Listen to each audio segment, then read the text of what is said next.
The issue is the half-inch insert here. So the fit is here, where they say the half-inch, the snug, and it is a little snug. I used a mallet, and I got it in there. The first couple times that I tried putting it on, it wouldn't even go halfway down till now. I mean, it's the same way now. It'll release because I've done it a couple times. So just get it in there a couple times, and it's a flush fit. Okay. You don't have to wait for Sling Mont's pre-order if you just want to order it. It's actually real. It's made very well, and it fits perfect on the tire. I was able to get it out as quickly as possible. But you need a breaker bar. $13, 25-inch, works perfect. Don't use your Torx wrench to take the wheel off. I've seen a couple people on YouTube doing it for 13 bucks. You don't want to mess up your Torx wrench. The Torx wrench is probably the most expensive tool to get your wheels off. To get the wheels off, what I did was I pushed it up on ramps. See the ramps there? I have 2 sets, so I pushed it up. But prior to pushing the bike up on the stands, what I did was while it was flat on the surface, I used the breaker bar. I kind of broke the first tightness. I pushed the bike onto the ramps. Then I put stands under it. I did have a jack, so I did use the jack to jack it up to get the stands on it. There's the jack. It's fairly easy. I have 4 stands on it. It doesn't seem like it's going anywhere. But to take the rear tire out, you pretty much just gotta take these out.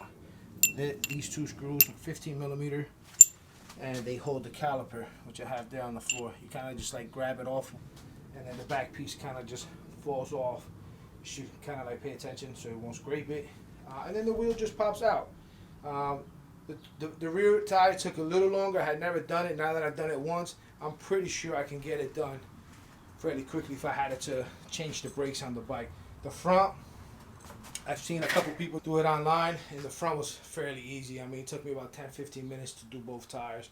And what I did was, once I had it on the ramp, I jacked it up a little bit, put 2 stands, and I was able to pop those things right out. I'm gonna put some other mods on it. I'm gonna put in those fog lights there. I did change the exhaust myself. I put that Silber turbo tunable exhaust that I saw on Byron Arnold's channel. Sounds great.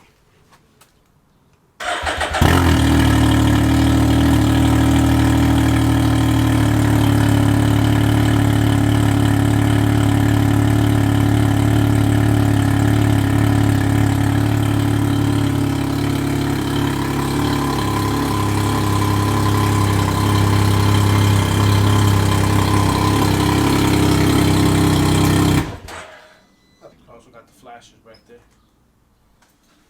The extra brake light here. I got the side ones for the plate that I've already wired. I just got to install it once I put the plate on it. I am going to do something with the wheels. I sent them out. I'm going to do something to them. Not sure exactly what I'm going to do. I don't know if I'm going to leather up the tires. I'm going to color the rims. Still up in the air, but I'm going to figure it out in the next couple of days, and hopefully by the next video I should have the wheels back on, and I can take it out so you guys can hear that Silber turbo tunable exhaust on the highway, and we'll take it from there. All right.